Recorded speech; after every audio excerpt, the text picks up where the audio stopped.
এশার নামাজের পরে যে ব্যক্তি আমল করবে মনের সকল নেক আশা কবুল হয়ে যাবে ইনশাআল্লাহ। যে এশার সালাত আদায় করে এশার নামাজের পরে এই আমল করবেন, মনের সকল আশা, এমন কোনো আশা নাই যে আশাটা আপনার কবুল হবে না। কোরআন আর হাদিস মিথ্যা মেসেজ দেয় না, অবশ্যই অবশ্যই এটা কবুল হয়ে যায়। যে আমলটি আপনি করবেন অসুস্থতা দূর হয়ে যাবে যে আমল করলে। এরপরে স্বামী স্ত্রীর মধ্যে মহব্বত বৃদ্ধি করবে যে আমল করলে।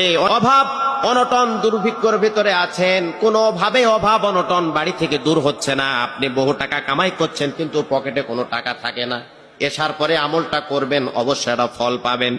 বালা মুসিবত দূর হয়ে যাবে। বিভিন্ন মুসিবতের মধ্যে আছেন, আপনি মুসিবত কাটছে না, এই আমলটি করবেন, কঠিন কঠিন বিপদ থেকে আল্লাহ পাক আপনাকে হেফাজত করবেন। তারপরে আসমানি জমিনে সকল রকম মুসিবত থেকে, বালা মুসিবত থেকে আল্লাহ পাক হেফাজত করবেন, রিজিকের মধ্যে বরকত দিবেন। এশার সালাত আদায় করুন, নম্র আর ভদ্রতার সাথে আপনি বসে যান, বিনয়ের সাথে আল্লাহ পাকের